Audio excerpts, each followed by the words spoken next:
is in not this office hour or this class period, but any subsequent one. So basically after 6:45 tonight, I'll answer any questions about that.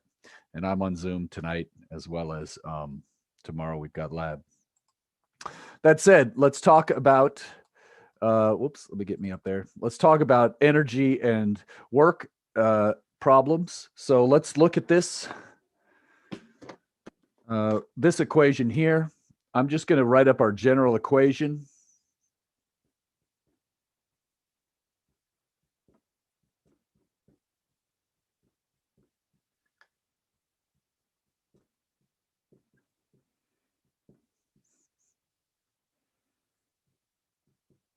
Give me a second.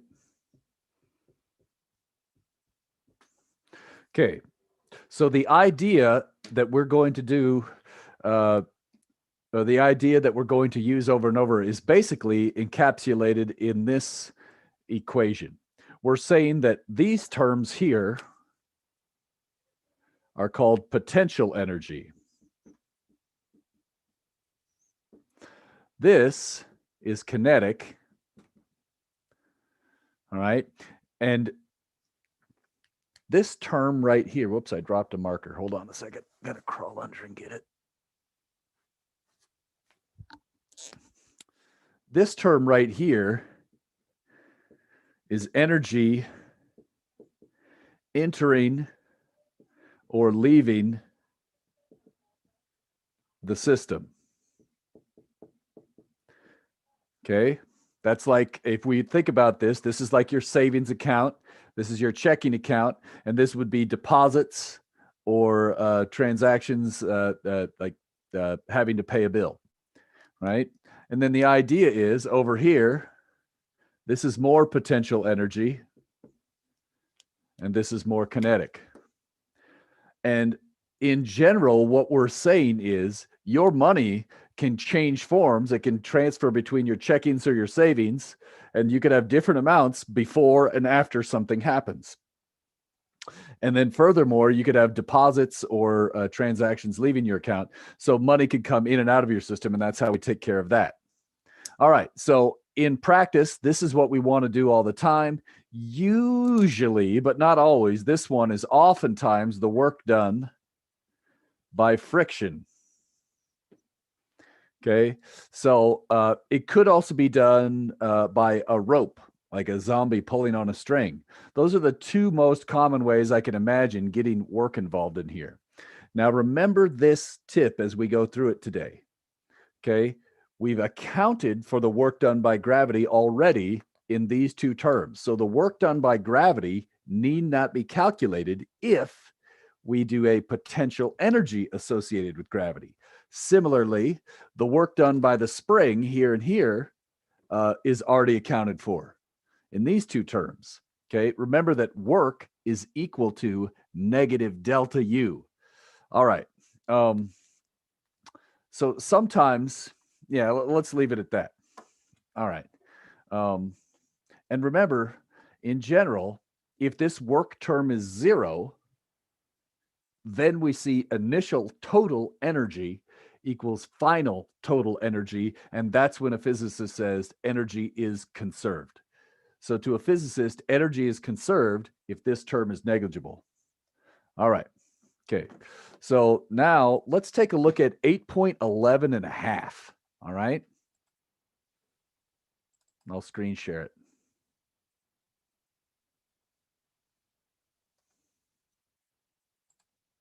Whoops, I'm on the wrong screen here.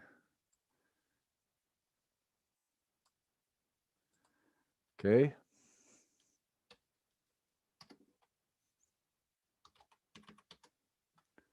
Get this smaller so I could see.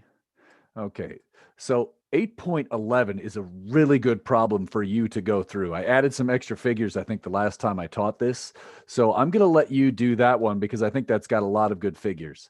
And this will, yeah, I think it will surprise you. Okay, so this is a crucial problem for you to kind of look through later. All right, so that said, let's maybe take a look at 8.11 and a half. All right, 8.11 and a half. I'm going to get this drawn up while you guys take a look at it as well, okay?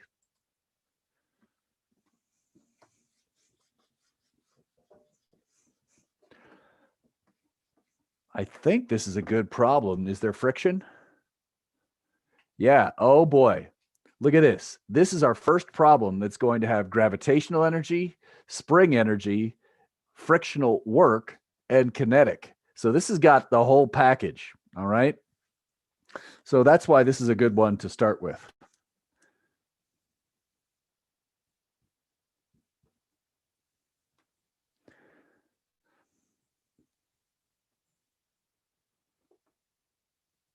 I'm just getting the picture drawn. Give me a sec.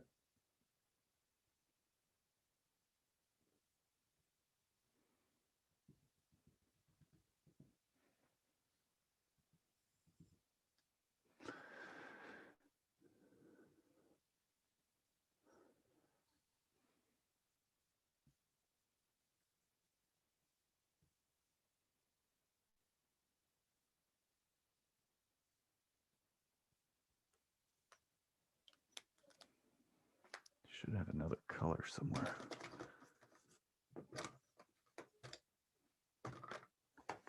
There it is.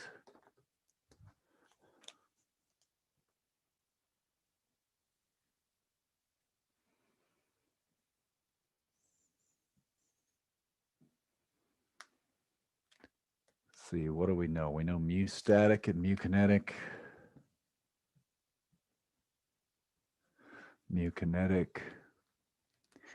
We know D, we know theta. And I think we know X. Yep, and we know the mass. Oh boy. And we know G. All right, we're on planet Earth. Got it. Determine spring constant. Okay, understood. So here's my picture of that. Sorry that took so long. This is kind of an involved picture. So in this case, we see we've got this block is initially compressed. It's released from rest. It goes flying off the ramp, and we're supposed to figure out the spring constant. Does anybody remember what symbol that is? What are we looking for? Negative K. K is the spring constant without the minus sign. The negative is associated with the vector force, but the spring constant is always a positive quantity. Okay. So K, basically, you had the right idea. All right, we're looking for K. So now the idea is this. We have this huge equation that I just wrote out, but we need, does anybody remember what's the first thing we generally do when we're doing an energy problem from last time?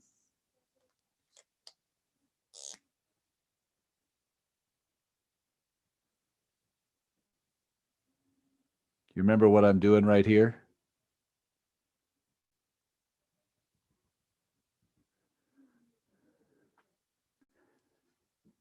Maybe if I write it this way. We pick a reference level for gravitational potential energy. That's what I was hoping you'd say, but it's been a while and we haven't done that many. So let's not worry about that. So the first thing you usually do is if a block's going up and down, you need to specify a reference level. That's akin to setting your coordinate system. So when you do an FBD, usually you draw a coordinate system right away so you can understand which ones need to be split into components. Similarly, for an energy level, so for an energy problem, we want to reference this. Now, you could have chosen the top being the 0. You could have chosen the middle. You could have chosen 6 feet under my feet being 0. However, usually it's convenient to set the lowest point in the problem, which is here, as 0. So I'm going to do that. Not always, but in this case. So now, what types of energy do I have initially? Is there gravitational energy if I use this reference level?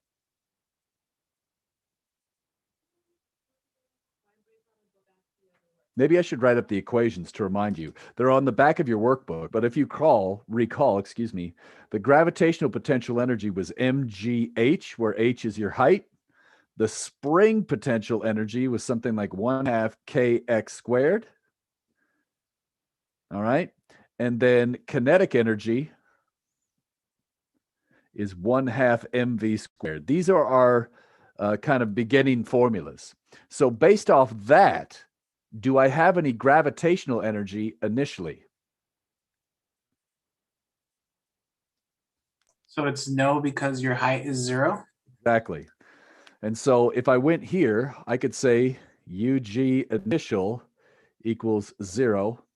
What's the initial kinetic energy?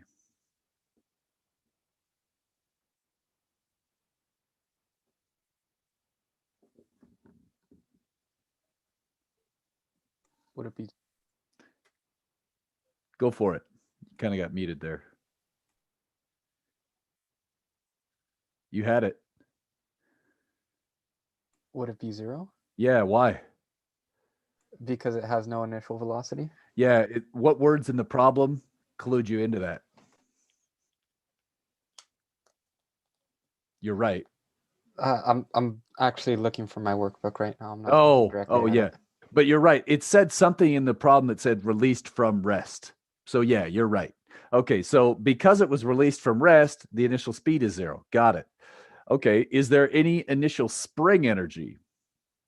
Is the spring initially compressed or stretched in this picture? Yes. Yes, by distance x. So what's the spring energy? 1/2 kx squared. That's it. Now, I hope you agree the initial energy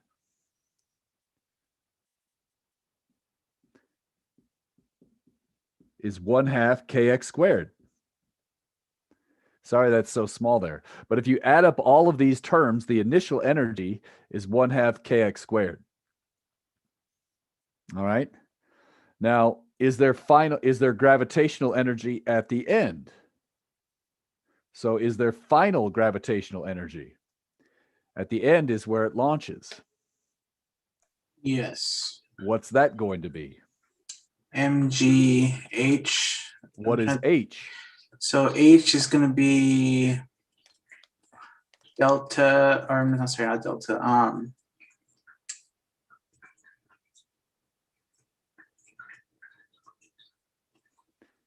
guess I would figure it out from a triangle as the hypotenuse being D, Yes. and probably use theta. You're on it. You're on it. Is it opposite or adjacent? Well, it's sine for sure. So then it's D sine. Okay. Check and verify. Do you agree that this side is D sine, just like a force vector, right? If the force vector, Yeah, you're right. Okay. it's yeah. So Okay. you got it. So that was Mhm. what I was trying to trick you with, and you thought your way through it. Nice job. Okay, good. Now the kinetic energy final, that's going to be 1/2 mv squared. Why? Because we're told it's moving with speed v at the end. Sorry, that's shaking so much. What about the spring energy at the end? Once the block's up here, is it touching the spring anymore? So the spring is at 0 now. Exactly. So the spring gave its energy up to the block, and then now there's no more energy because it's not compressed anymore. It goes flying off of there. Okay, so then the final energy is going to be, I'm just going to say this, that all adds up to E final. The idea now is this. If I could give just a little bit more room here, and let me get a little less glare from this screen. There we go. It's a little less, maybe. So I'd say E initial plus work, non-con, and external equals E final. So the idea is we know the initial energy and the final energy. The only step left is to think, is there any force that we have not accounted for its work? So we've accounted for any spring forces and any gravitational forces, so we don't need to do those. Are there any forces that are going to do work? So you have friction. Friction. Okay. How would I get the work done by friction?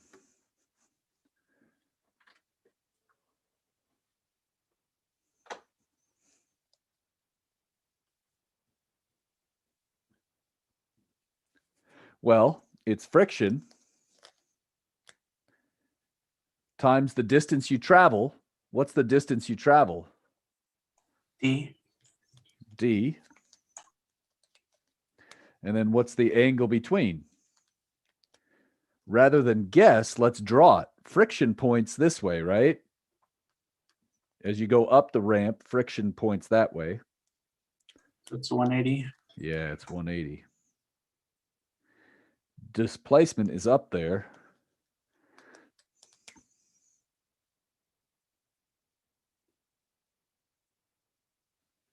So I need a cosine of 180. Sorry, that's so sloppy. Okay.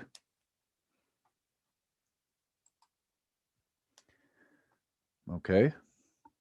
So now in this case, that's cool, but how do I get the frictional force? An FBD. That's right. And so that's why we had to do chapter 7 for this one lousy force. So in this case, normal force. Now, here's the thing. This is a little subtle. While it's touching the spring, right, there's a spring force, but most of the time there's no spring force on it. So I'm first going to draw the picture without the spring force and then see if you feel okay about it. Okay, so there's friction.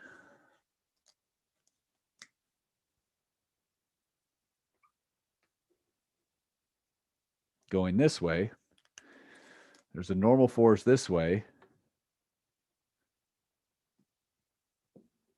Whoops, I need a little bit lower. There's an mg here. Hopefully this FBD. This is theta. Now, you could debate whether or not there is a spring force. So let's draw it in there. If there was a spring force, it would be up here. But this is what I'd like to point out.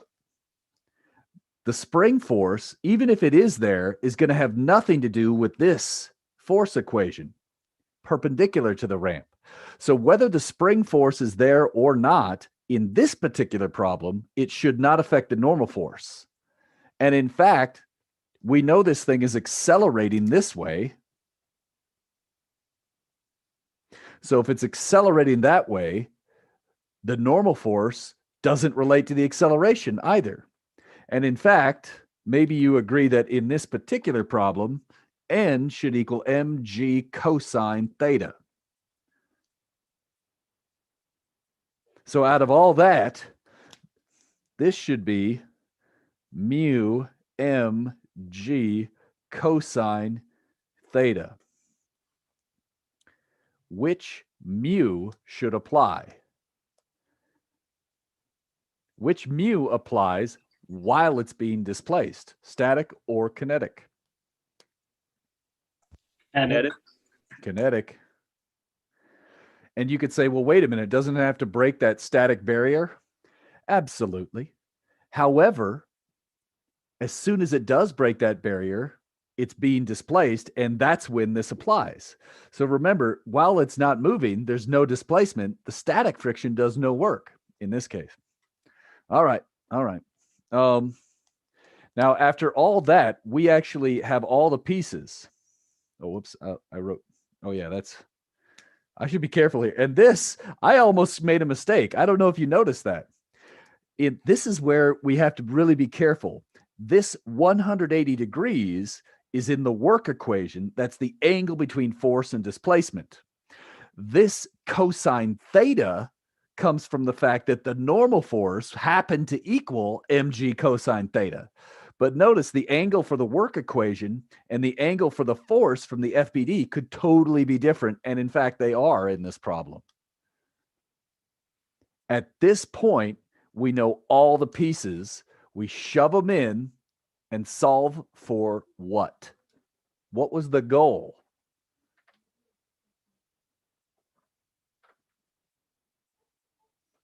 This is why it's sometimes useful to write WTF.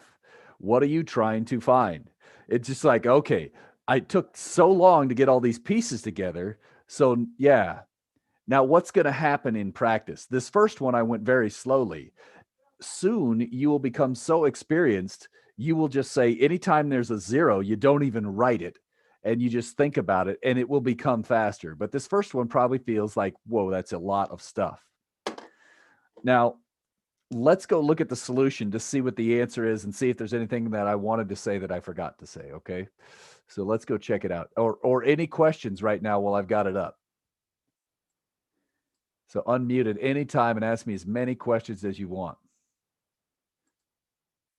So the axes that you drew, Uh-huh.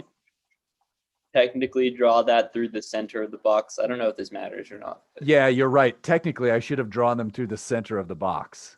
Just Okay. because now I'm doing that because in general, like say, look at this problem here. This is 8.11, not our problem right now, but notice what I think this is what Dom's alluding to.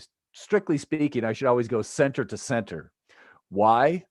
On linear let me rephrase. On constant slope surfaces, it doesn't matter. However, when you go into circles, it will matter. Is that good on that, Dom? Yes. So I was a little bit loosey-goosey on this particular problem because I know it doesn't matter if I go left end to left end, right end to right end, or center to center. All right, but okay, good. Whoops. Let's get down there to our problem and see if there's anything else here. Okay. So now this kind of shows you, notice what I've done here. This is something I was going to mention at the end, but I don't know if you've noticed this. It's very common to draw multiple pictures. Okay. And so in this case, we could see that when the block leaves the spring, we know that the spring stays there. And so I've tried, this is generally the assumption is that blocks are not, well, let me just leave it at that. Okay. So here's kind of the equation we started with, right? And here's effectively what ends up happening to that. So here's the FBD, right? Even if the spring is there, even if it's not there, we see you still get this same minus sign from the cosine of 180. The cosine theta came from this cosine theta over here. And when we plug it in, you just rearrange it and you get K equals some big ugly thing. Let's pause there. Any other questions? It's a really good problem because it's got everything. It's got angles, it's got springs, it's got friction. I love this problem. I'm just pausing to see if there's any questions.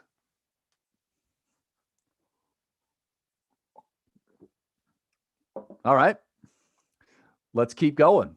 So what are the tricks that we saw here? The main trick that we saw was this d sine theta and this mg cosine theta, how they propagate in. So that when we're on angles, this is very common. Notice a lot of times what people forget is the mgd, right? They'll write mg cosine theta. That's why I have that stupid thing about Miller Genuine Draft. Just remember, when you're doing work, you drink a lot of mgds, okay? Seems silly, but work and force have different units. They need different, yeah, all right. Let's leave it at that. All right. Now, 8.12, if you're curious, especially there's one group who basically did this for their lab talk. You might be very interested in seeing how this all works out. But if you want to understand a vertical mass spring problem, this is the way to go. All right. So, all right. I think 13 and 14. All right. I think you could get this one. So I'm going to maybe leave these for you, but the idea is let's start with 8.13 and get a feeling for it. Okay. Let's just get a feeling for it, sketch it out, but not do the whole problem. You have a block, you give it some initial speed somehow, some way. Maybe you kick it, maybe you push it, maybe you throw it, whatever. At some point, we know it's moving with initial speed v on a surface. It's going to slow down and stop due to friction. On this particular problem, okay, we're going to do a work energy problem. What's the first thing I usually like to do in these problems? Is that a reference level? That looks like a good one, doesn't it?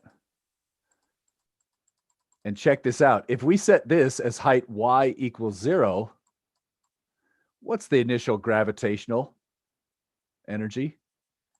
0. Yeah, what's the final? Also 0. So if you have a level problem, this, like, why wouldn't you choose that spot? right? Choose the middle of the block as your reference level so that there's no gravitational energy. That said, what about spring energy? Do we have any spring? I don't see a spring, so no spring. Got it.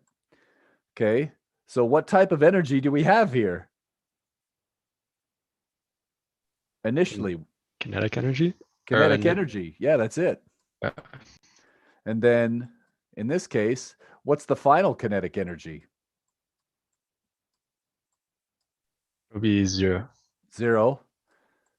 So did energy enter or leave the system? What do you think? It left the system. Yeah, so there must have been some work done, and that work must have been negative. And what do you bet that work was done by friction? And so you could see this problem is basically done. It's super fast, and this is a lot faster than doing FBDs, forces, kinematics. You get fast at this. In this case, notice we expect the work done by friction to be negative. It opposes the displacement. Makes sense. And what else did I want to say about this? I don't know, but the main thing here was know this trick, right? We could have worried about gravitational energy, but by choosing our reference level wisely, we don't have to. All right. What about this one? It's very similar, only this time there's a force that's being applied to it. That would give a second term up here, right? There'd be a work done by friction, but there'd also be a work done by the zombie force. The work done by the zombie force would be positive. The work done by friction would be negative. If the block comes to rest in this problem, which work has a larger size? The work done by friction or the work done by the zombie force? Work done by friction. Exactly, because we know there's a net loss. And so you could just keep stacking on more and more problems like this and do this. And then this part B is crucial. Shouldn't they be eating brains instead of doing all this box pushing? But we'll worry about that later. All right. What about the normal force? Shouldn't the normal force, that's a force. Does that do work? It's perpendicular. Perpendicular to displacement. So that's why we've been ignoring the normal force for the past 2-3 problems. Good job. All right. So far, so good. Now, this one is a little bit different. We want to start talking about objects that swing. So give me a second. I'm going to erase the whiteboard. 8.16. Okay.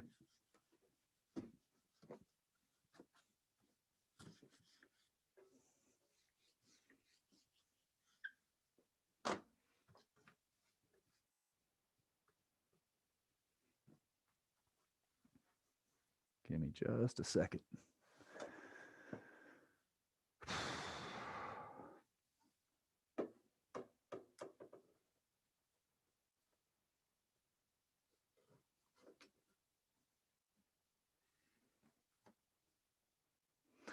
All right. When you look at this one, what types of energy are involved? For example, I know there's no spring, so I don't have spring energy. Do we have gravitational energy changing in 8.16? Yeah, it's changing y direction. Yeah, the height changes. It's going to be complicated. Now, keep in mind, this is different than those of you who did a pendulum lab earlier where you kept the angle really small. For a very small angle, you could say, oh, it's debatable how much. Yeah, but whatever. All right, next. So in this case, we know there's going to be a change in height. Even if it's a small angle, there is a slight change. So that's still true there. There's kinetic energy, and I think that's it. Is there going to be work done?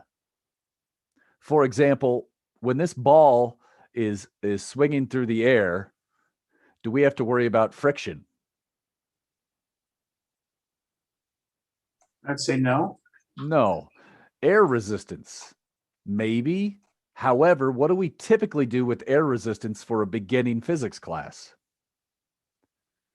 Ignore it. Ignore it. Now, is that reasonable? Actually, yes. Unless you're swinging this thing at more than, say, 5-10 meters per second, the air resistance is probably going to be negligible. So this is probably reasonable to ignore air resistance. What about the tension? Does the tension do work? Perpendicular. Yes. Here's the deal. I'm going to try to draw this as best I can. Okay.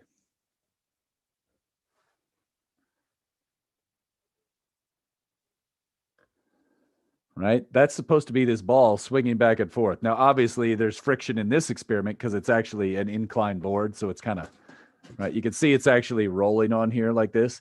But the idea here is, if we consider this point right here as the pivot, I'm going to move this and lock it. Right there is our pivot. Okay, now I can get this out of the way. The idea is this is supposed to model that pretty closely. If I could line it up right again. Something like that. We see this motion is looking like that. Okay, so in this case, this geometry happens a lot. So I'm going to walk you through it.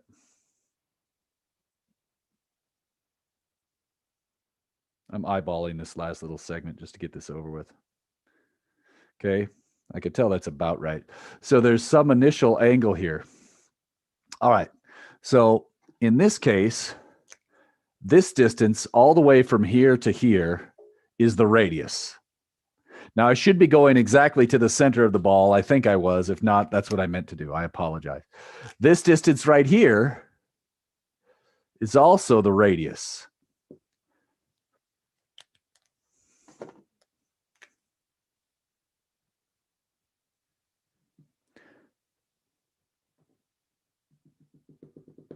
That is the change in height. Agreed? This little segment right here, that was the change in height. The trick is we aren't given that. We're given R and theta, right? Where'd that red marker go? Did I drop? Oh, it's in my hand. Okay. All right. Actually, I might go green here. So my question to you is, what is this size right here? If we could just figure out this piece that I'm drawing right here with the arrowheads, if we could figure out this piece, we should be able to figure out that piece. So what is this length in terms of the things that we know? R cosine theta. Let me check. So this is adjacent. So yeah, I think this side should be R cosine theta. So aha, somebody other than Esteban, how do you get H then? Well, what do you think?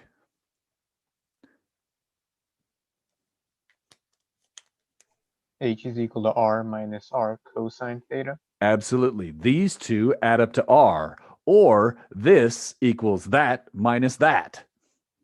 So if you do a little math, H equals R times 1 minus cosine theta. I just factored it out. That's absolutely right.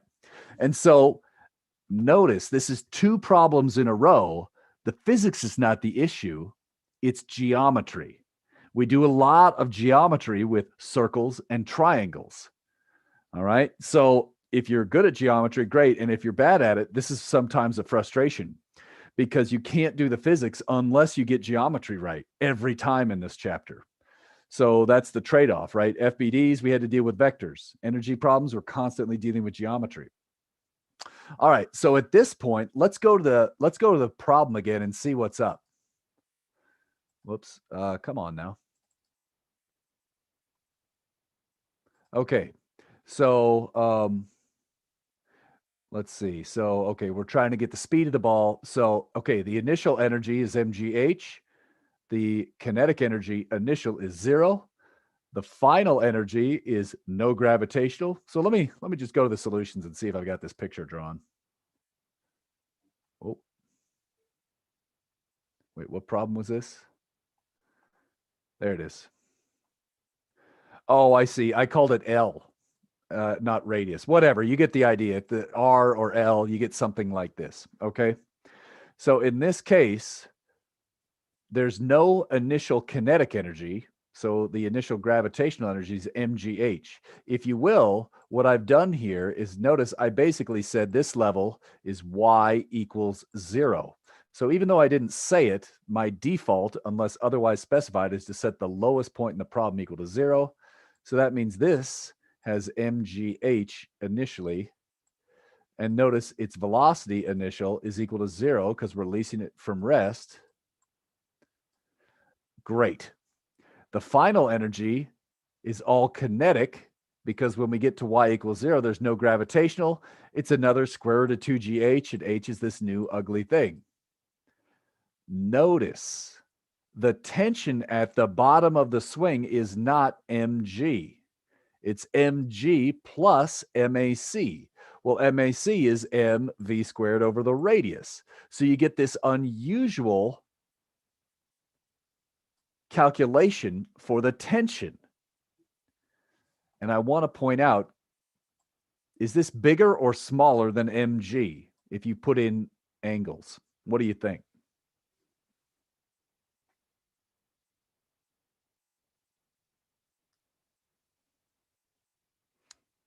The smallest angle you could put in is 0, right? If the angle was 0, it'd be hanging straight up and down.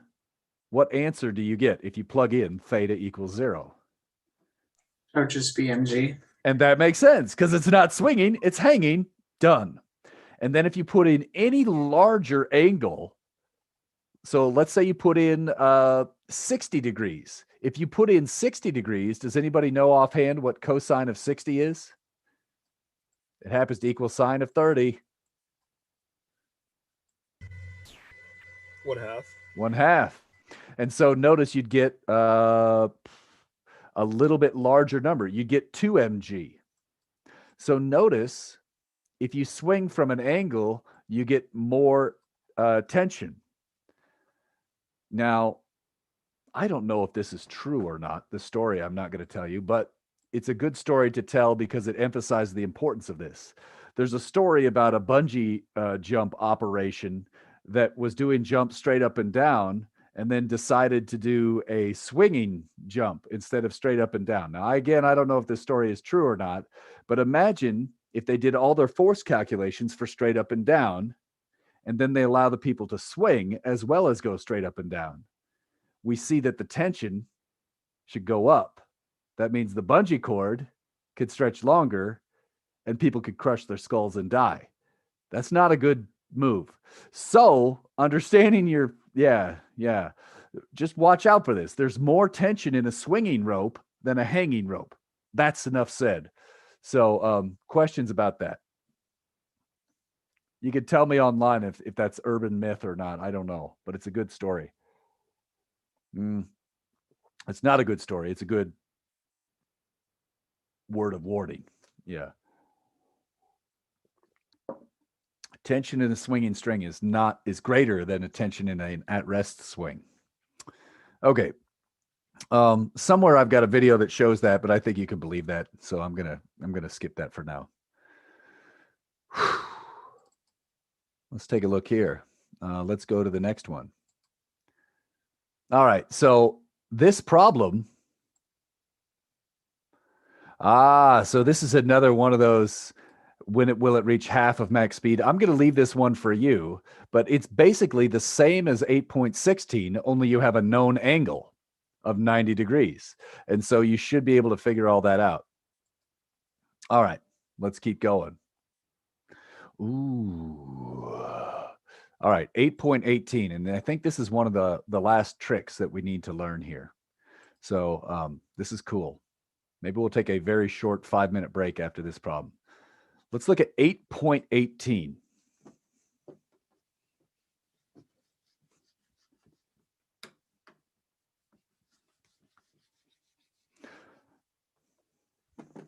Okay.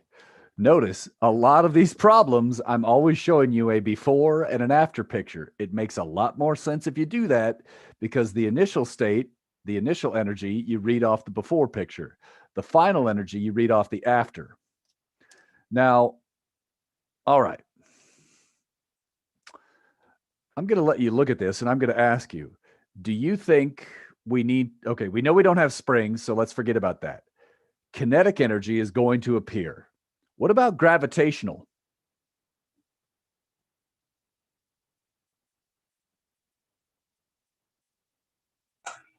We would be considering the second block too, right? So the second block is dropping down. So Yeah.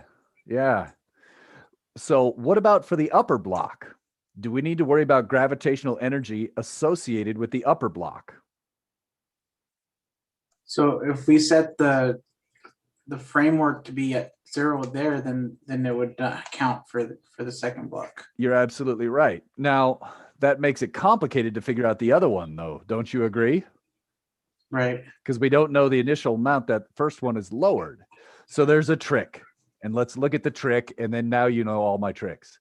So let's go to that one.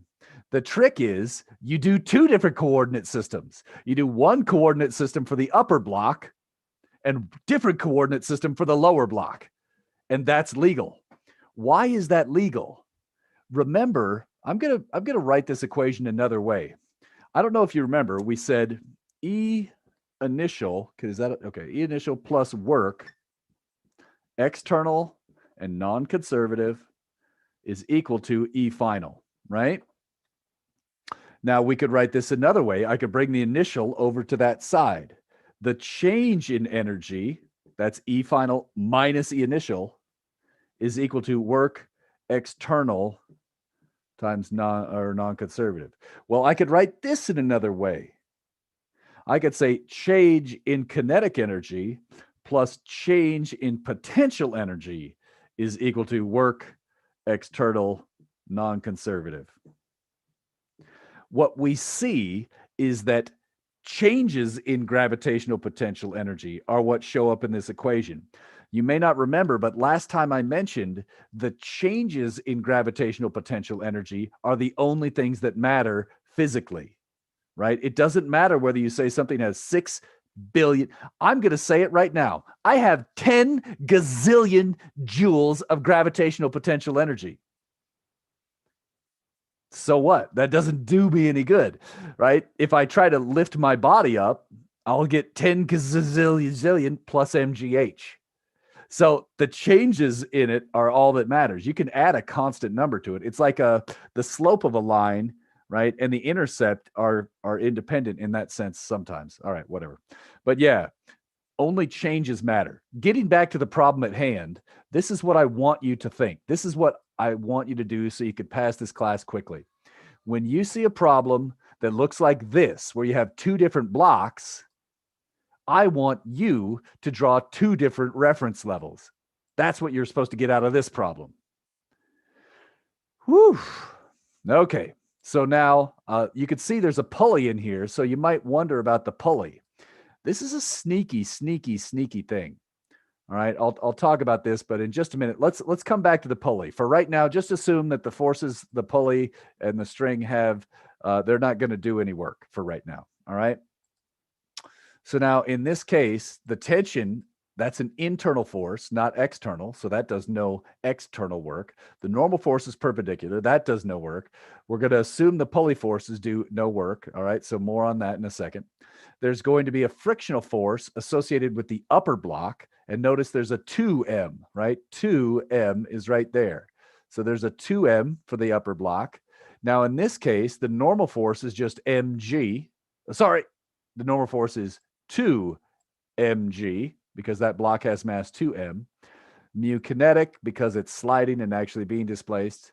H, why is it distance h?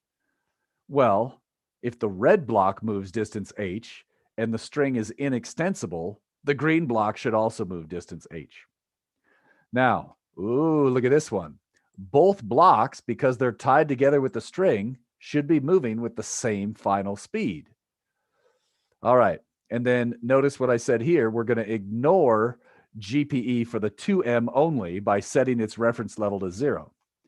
So we get this is the effective equation, right? We've got all these different things, but it simplifies to this one much easier equation. Take a second to swallow that. Does that seem reasonable or any questions about that? I'm going to pause and give you a second here. That's a lot to digest.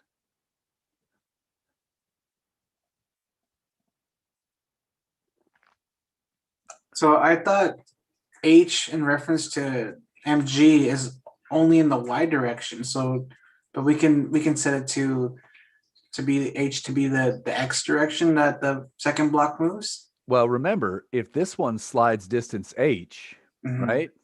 Mhm. That's about this far, right? I tried to draw this to scale, so let me see if I can mark where that is here.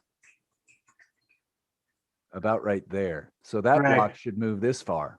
Right, I understand that. So That's all I'm saying. Yeah, is that if so it so what I'm asking is, how does that relate to mg? it doesn't. Hmm. So look, this is the gravitational energy. This is the work done by friction. The H comes from the displacement, right? Your friction points this way, but the upper block moves distance H this way. That's where it shows up. Does that make sense? Oh, Is that helping? okay. And so we're going to get F H cosine 180. So Mhm. far, you're good with that, right? Yeah. And then, well, cosine 180 is -1. Hopefully you remember that.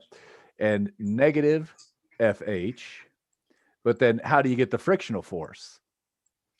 Through the normal force. Yeah, which in that case, do you agree the normal force is going to be 2 mg? Mm-hmm.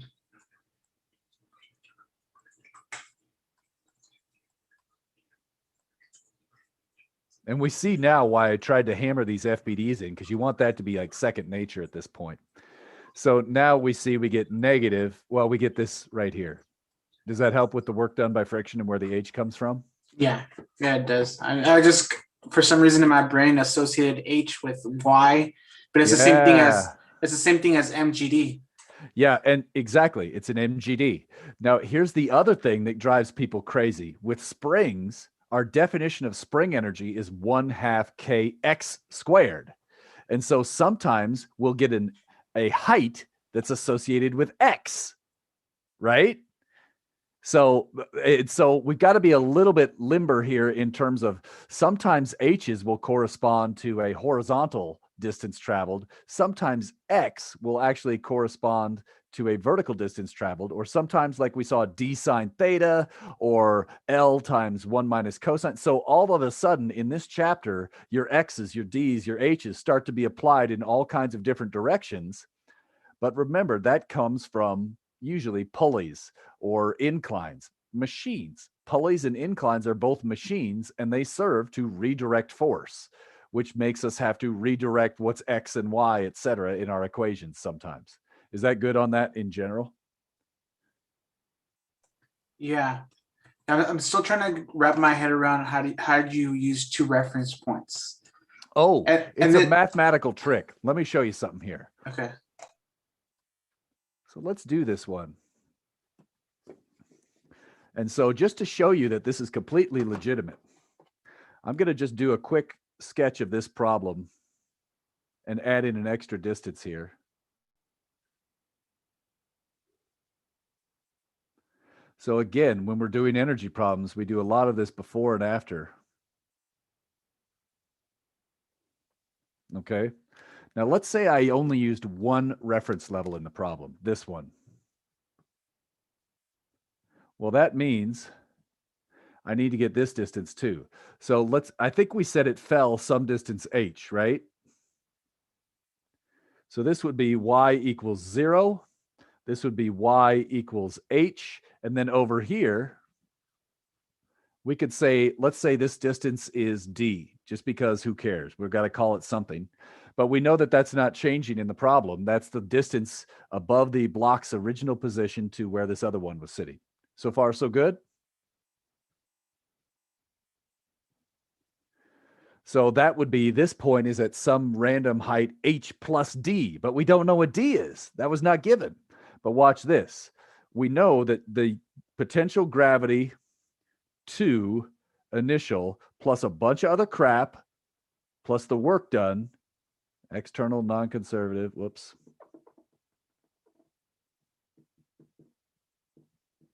is equal to u gravity to final plus a bunch of other crap. Are you okay with that? Yeah. Now, shouldn't this one be 2m g h plus d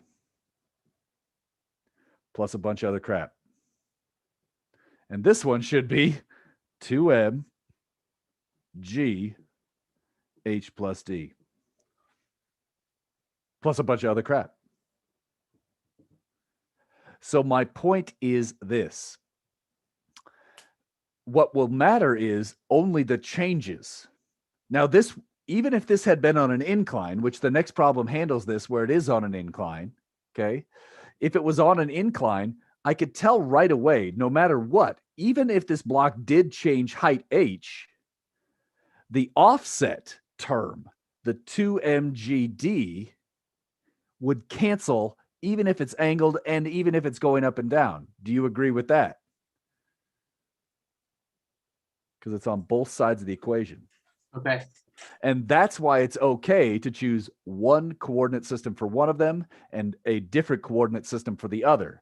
Because even if you didn't do that, whatever the offset is between the two coordinates would always drop out mathematically in any problem of physical importance. In general, it's not a good idea to pick two reference levels if you're trying to explain something. However, it's a much faster way to do the problem when you don't know. So this is why a lot of teachers don't even do it this way. A lot of teachers, what they do is they start with this, delta K plus delta U equals work done. And if you do it this way, the idea is you never actually get the potential energy. You only get the change. And so this issue never shows up. Is that good? Yeah, for now. Yeah. I'm still trying to yeah.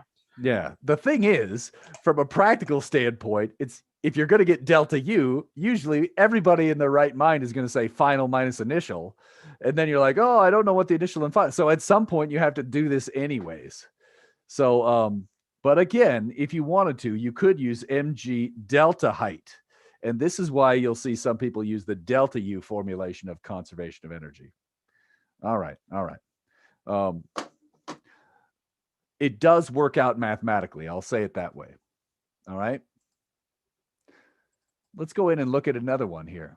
So I did, let me see. I say this is pretty tricky. I want to see what's up there. Oh, and then notice here, let me make sure I mention this. On the right side of that equation, notice we've got an M and a 2M in there. That's because both blocks have the same final speed. Because they both have the same final speed, I could put them together and get one mass moving with total energy, moving with kinetic energy, 1/2 total mass V squared. So when two masses are tied together by a string, we oftentimes do that trick. Other questions about 8.18?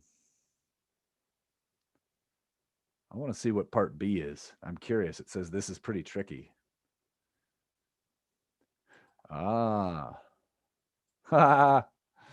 Okay.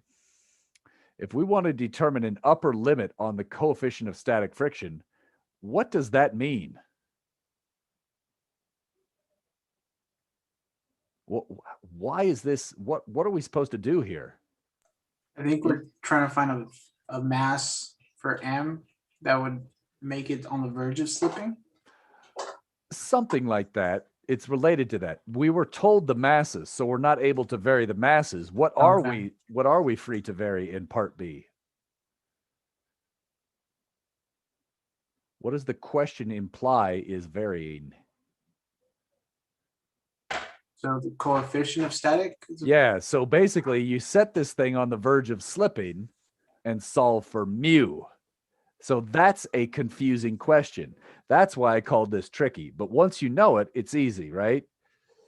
So the wording indicates at some point the problem makes no sense if static friction gets too large. If static friction gets too large, the block doesn't slide. But we were told the blocks do slide. So clearly there's an inconsistency if you use too large a coefficient of friction. So it turns out in this case, if mu static exceeds 0.5, it's not going to work. All right. Now let's go on here. Didn't I say we were going to take a break at some point?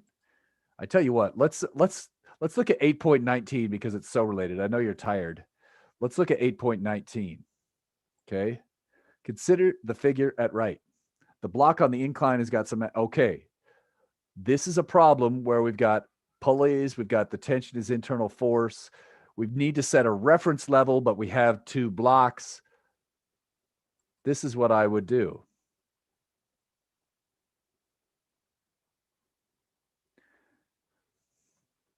Let me scroll up just a little bit here.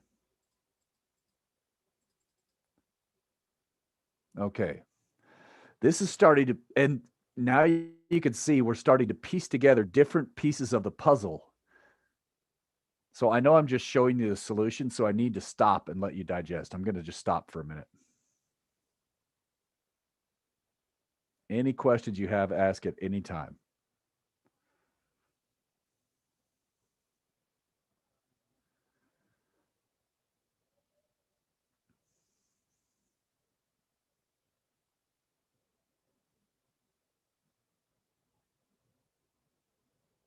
So how come on this one you don't set 2 reference points? I did.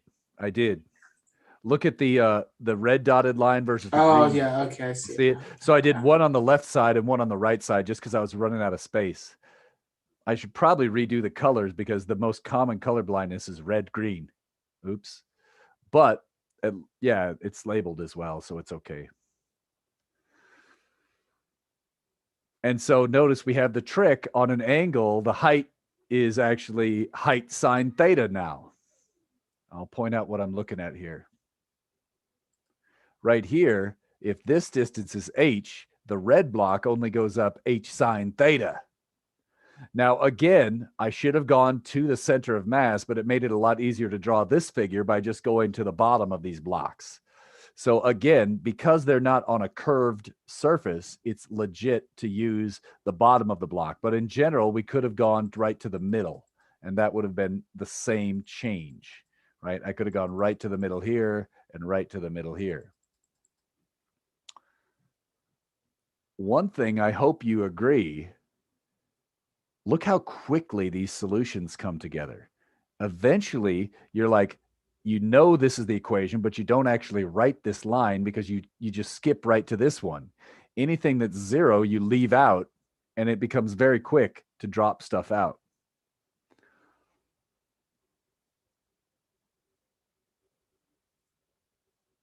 Ha! Look at this. I didn't even read this when I first wrote it. Evidently, there's no friction. So I first put it in with friction, and then I read afterwards. Whoops. So you kind of get in the habit of assuming friction is there after a while, right? So that's what I did by accident. All right. So I don't want to bore you, and yeah, but there's the answer. We get some result. Cool. All right. And then let's get back to this. I know I'm wanting to get you to a break, but maybe we should do a quick summary before we take the break. All right. So here are some summary comments on all of this. Okay. We always need to think about, is there external or non-conservative? Forces pointing towards the center in circular motion, they change the direction, but not the speed. They do no work. Perpendicular to displacement, no work. If we have 2 blocks, give each its own reference level. Internal forces do no net work on a 2-block system. And then on inclines, we usually get an L sine theta instead of just an L or an H. Now, this is subtle. If a spring is changing length, you can't assume its force is a constant. You're usually going to solve those problems this way. Okay. If you have a spring that's at a fixed length, you could do an FBD and figure it out. But right now, generally speaking, doing force problems with springs that change length is a bad idea because the force is not constant. That means our acceleration is not constant. That means a lot of the tricks that you've been using are no longer valid. And then for pendulums, we know that usually for pendulums, the angle to the vertical is given. Why? Because that's usually a small angle, and there's some approximations that could be used in a later class, blah, blah, blah. It just turns out to be useful to use that angle for reasons I don't want to discuss. So we see this trick. So there's two tricks on the height. And we see a lot of this is just tricks on how to correctly get the gravitational potential energy, right? Set different reference levels or tricks for getting the height. Any questions about those tricks? Now let's take a 5-minute break. Okay, so 5 minutes, then we'll get back and hit it, okay?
I totally spaced on what time we left. If it's been close to 5 minutes, I have no idea. Does anybody know, or do I need to give you more time? I think we're good. We're about time. Okay, sorry about that. Usually I make a mental note and I just forgot this time. So okay. All right, something's going on there with that link there. All right. So now it's kind of exciting. We're up to a new part, and we're actually a little tiny bit ahead of schedule. So my general philosophy is when we get ahead of schedule, I like to just kind of use that time to keep plowing ahead and save that time for when we need it. And chapter 8, I like to call the last easy chapter, I guess, or maybe chapter 9, the first half. But at some point, chapters 9 through 14 can get pretty intense, especially chapter 10 and 11. Gnarly. So if we could save extra time for chapters 10 and 11, that's usually good. Believe it or not, chapter 10, what we do is we say, okay, in chapters 1 through 9, you assess these topics. Let's do them all again, except for one, in a single chapter and add in rotation. And it's a little bit more intense than you would think. It's not that easy to add in rotation to everything. And so chapter 10 is gnarly. Okay. So let's focus on the task at hand and get into a new topic. In chapter 8 still. Okay, there we go. Now, I'm going to go backwards a little bit and go to our original definition. This was the definition of work from chapter 7. This is the definition of potential energy from chapter 8. So what I'm doing is I'm saying, okay, well, let's say this is a way to relate force to energy, something, a direct way to relate the two. Now, to be clear, we're talking about a conservative force. So this would not work for friction. Friction is not a conservative force. However, electrical forces would work. Spring forces, this would work out. Gravitational, we discussed that already. So there's a lot of forces which are conservative in nature. And again, if you don't remember, we'll discuss that on the next page, but that's when the work done net is 0, regardless of the path traveled, if you start and end at the same point. It's a very cumbersome definition, but that's the shortest way I know to say it. Whatever, but look at this. We got final and initial here. Oftentimes what we do, we've seen this before, where we'll rename U final, or like earlier we said V final was velocity as a function of X. We're going to say the final potential energy is the potential energy as a function of X. Let's see how this works out with the spring example. The force was negative Kx in the I hat. So remember, the K is positive, and that's what I was telling Esteban earlier. The negative is associated with this negative I hat. Why? If you stretch it to the right, the spring pulls to the left. That's why it's got this negative. So X, if X is a positive number, you stretched it to the right, it's a force to the left. If X was a negative number, you've compressed it, it's pushing to the right. Okay, fine. So when we do this one, notice you get a minus sign here and a minus sign there, and that's where we get this 1/2 kx squared. If we assume potential energy at the origin is 0, that means this would go to 0. Think about it. If you plugged in the number x equals 0, we would get U0. This is the same thing as your reference level in gravitational energy, right? Whoops. We know that you could set your reference level wherever you want. This is like setting the reference level for your spring. All right. Typically, we assume you have 0 energy in a spring when it's not stretched at all, because that makes sense to most human beings. So typically, we set this to 0 when x is 0, because that's what makes sense to most human beings. Okay. Next. We're going to use this in chapter 13 and physics 163, et cetera, et cetera. So we're going to use this a lot. All right. Or twice more, however you want to view that. All right. So let's just take a second to do this as a group. All right. Suppose you have K equals 100, right? Now look out here. This is units of centimeters. K is in units of newtons per meter. So in this case, take a second. You've got your book. Take a second and fill in the force column, the U column, and sketch the plots of force versus U. I know this seems silly, but I'm going to give you a minute to do that. I'm going to get out my calculator and do it just like you. There's a reason to do this. Okay, so if I could, basically these are going to be 0.02, right? Negative. So it's going to be divided by 100. Or you could think about this. You could convert this. This is 1 Newton per centimeter. That's another way to look at it, right? So I think this will be -2, -1. Wait, +2, +1, because the force has got that negative, right? F sub x, I just screwed up. So let me get this right. F sub x is negative kx in the I hat. All right, so nothing crazy there. So that means there's no here. I got this here. Wait, I went the wrong way. Negative, negative, positive, positive. So that's the force plot. Now, if I do this, ooh, this is going to be a little bit tricky. So I'm going to do the equation 1/2 kx squared. And in this case, it makes sense for me to convert the x to meters. So that's going to be 50 times 0.02 x squared. And so I get 0.02. Now notice the plot is in millijoules, so I think that's going to be 20. And then I think similarly, this will be 5, 0, 5, and 20.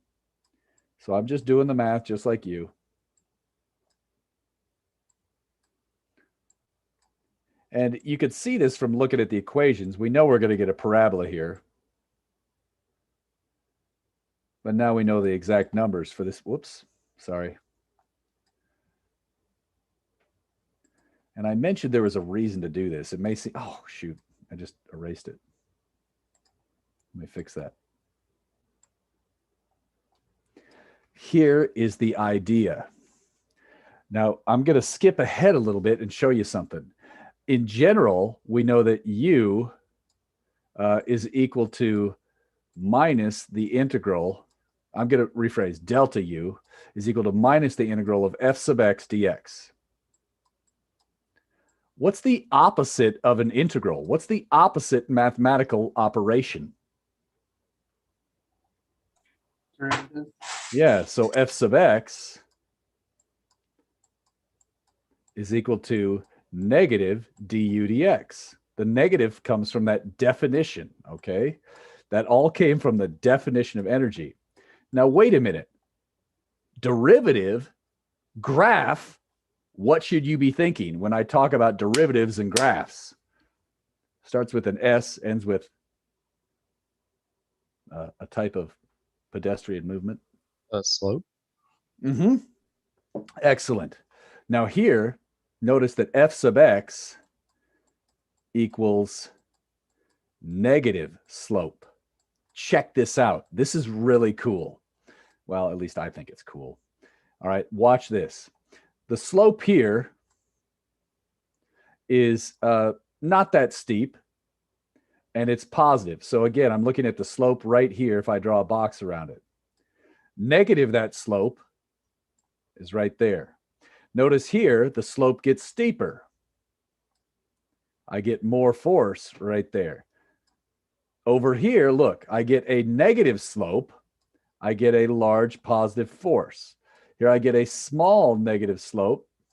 I get a small, so this is what's worthwhile to learn about this. It turns out the force in the x direction is opposite the slope of a U plot.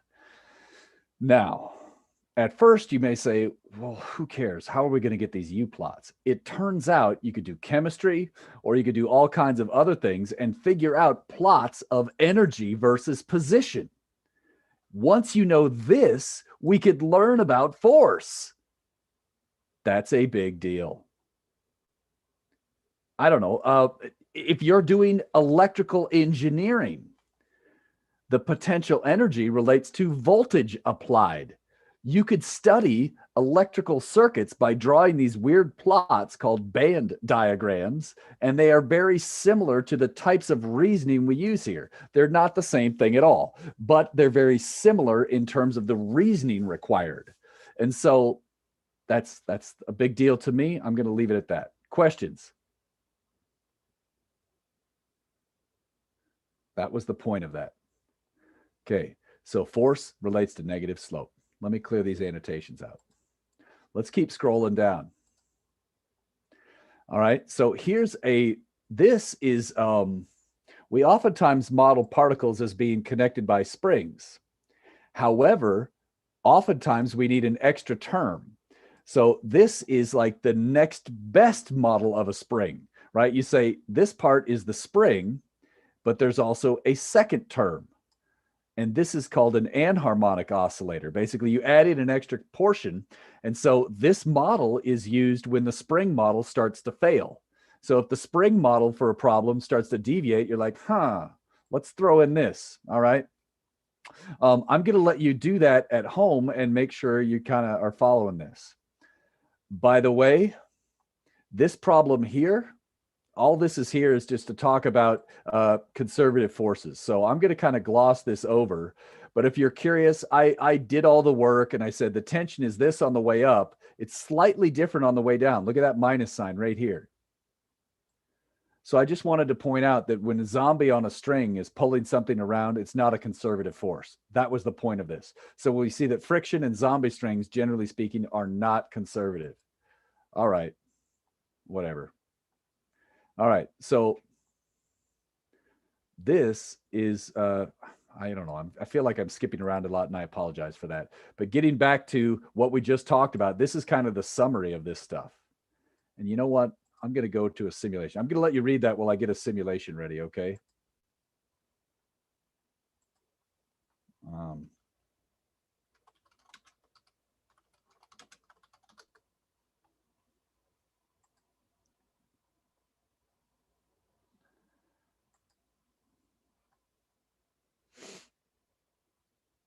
All right, that's a bunch of words.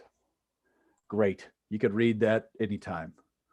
Let's look at this sucker. All right. So now in this case, let's say we have two atoms here. And if I wiggle this, right? Whoa, I pushed it too far. Let's just start this one right here. The idea here is, let's say you have two atoms. You could actually make a plot of the potential energy. So I'm going to label this plot. This is U as a function of X.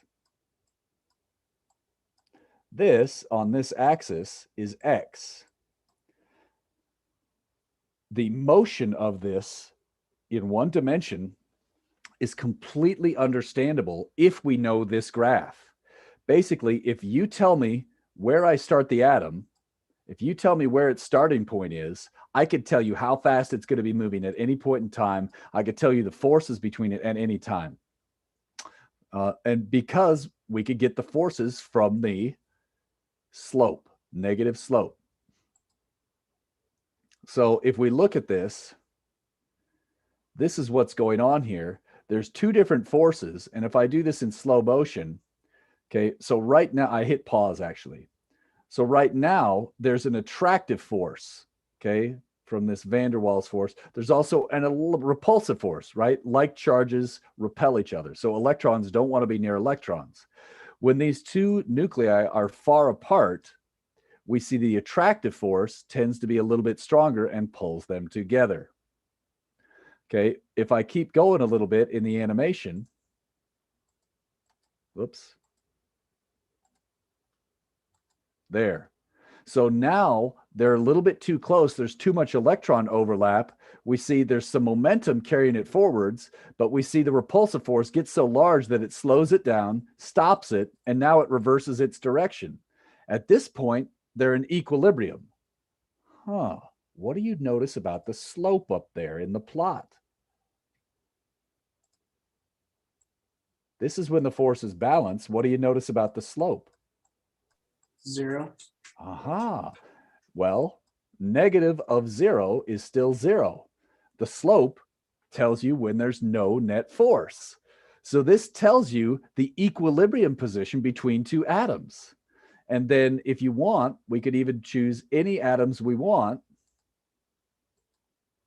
right? And you could actually dial this in. You could actually make this a really deep well, and you could change this a little bit, right? But the idea is when you run this thing, we could see a little bit more action now. Now these forces are kind of crazy. So now I'm just showing the total force.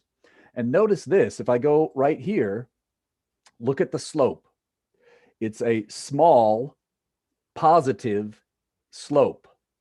That means the net force is negative. If I keep going, right now we're at equilibrium or close to it. There's almost no force. As I go to the next spot, there's a very large negative slope, which means a large positive force. And now here's where this gets even spicier. Imagine this is a marble on a track. Think about this. This is called the marble analogy. Let's say I release a marble from right here on the track. How high should it go over here on this side? Higher, lower, same height. What's your gut?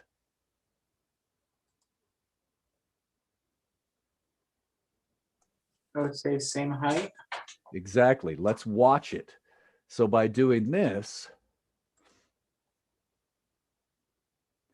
we could see the range of positions by knowing this one simple energy equation. And so, oh my gosh, there's a ton of information hidden inside a potential energy plot. So we're probably going to have to cover this more next time, but the idea here is these different symbols, sigma and epsilon, relate to the atomic diameter and the interaction strength. And then for different types of molecules, you're going to get different shaped potential wells. And that means you're going to have, whoa, look at that cool one. Oxygen, oxygen. Look how deep that well gets. That's crazy, right? Anyways, all right, let's go back a little bit to our custom. What if I do this? If I go way over here, is the slope large or small?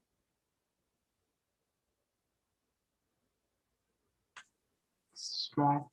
So the force is? Negatively small. Yeah, and it's going to take forever to get over there. Right? And so how high should it go on the other side? You could make your prediction. It goes right up almost all the way over there. So I'm going to run this normal speed just to speed this up. Give me a second. As it gets close, I'm going to slow it. Oh, it's just too hard. All right, whatever. But so basically, we see right there. What if you bump into this atom and you put its energy right here? How far is it going to go to the right if I start right there?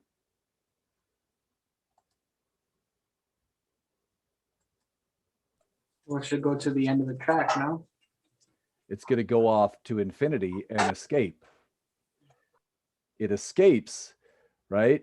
So in this case, it's never going to stop because it started with more energy than it needed. So this relates to binding energy. So this interaction strength talks about the energy required to bind the molecules together. Oh my gosh, that atom's never coming back. So, all right. Now, what the heck is all this talking about? This is kind of everything I just said. When the slope is 0, you get an equilibrium. Great. The force in general is opposite the slope. Equilibrium points are going to be classified as stable, unstable, or neutral. I'll show you that in just a second.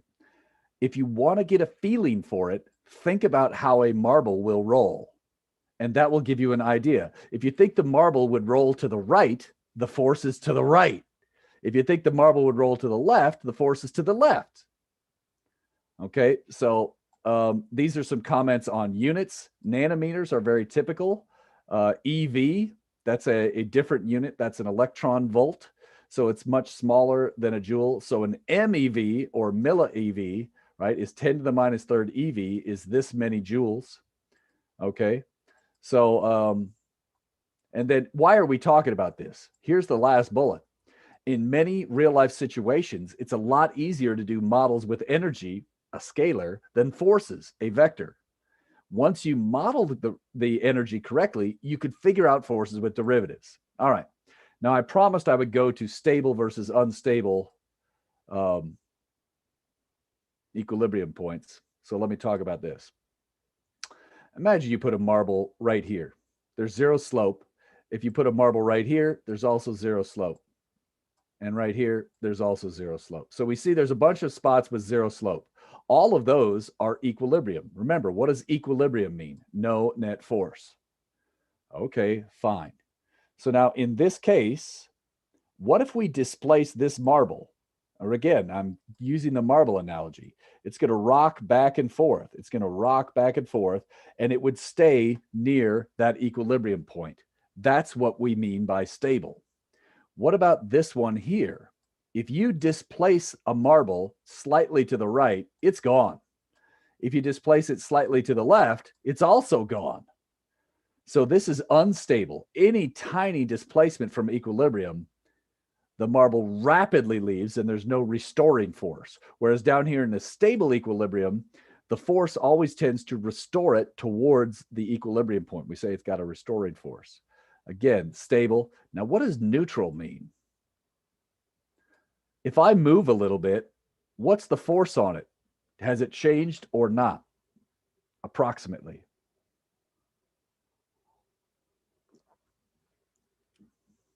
For this neutral equilibrium point. Got a long flat stretch. If you're sitting right here and you move it, does the force change? No. No. And so that means if you push it, it's going to move with constant speed. So it's not stable because it doesn't come back, but it's not unstable because it doesn't accelerate away. Any small displacement causes it to move away with constant speed. So that's what neutral means. Now, again, this is used in quantum chemistry, quantum mechanics, electrical engineering. Those are the ones that come right to my mind, but you could think of other applications, I'm sure. All right. Whoops.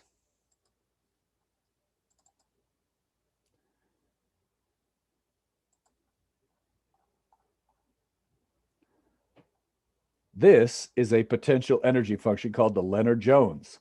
So if you're curious about the math of the one that we just showed in the animation, this is it. And we are not going to have time to get this done well today. So notice the Leonard is spelled in a funky way. That's the spelling, okay? Leonard-Jones. All right. But now notice I deliberately hid the units and axis labels, so you have to figure out which one's the force plot and which one's the U plot. So let's try and do that. So see if you could use the information you know right now to figure out which one of these is a force plot and U plot. We basically know one thing about the relationship. What is the relationship?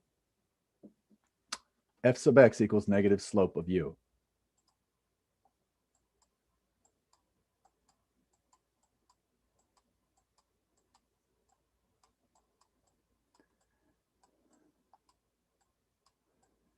Which one of these graphs has to be the U plot?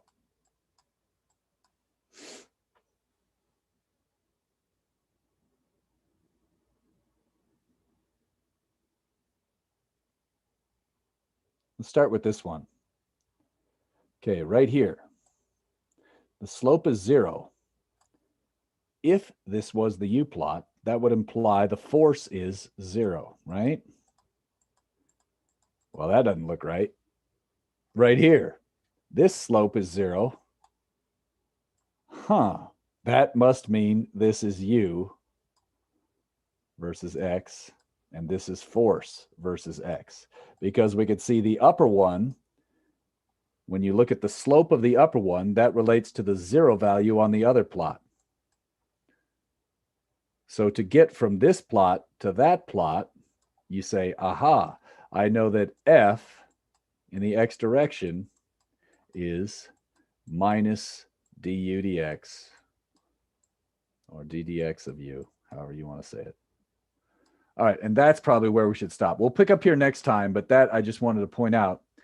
The idea is you need to be good with math. You need to be good with conceptual as well, this marble analogy. Whew.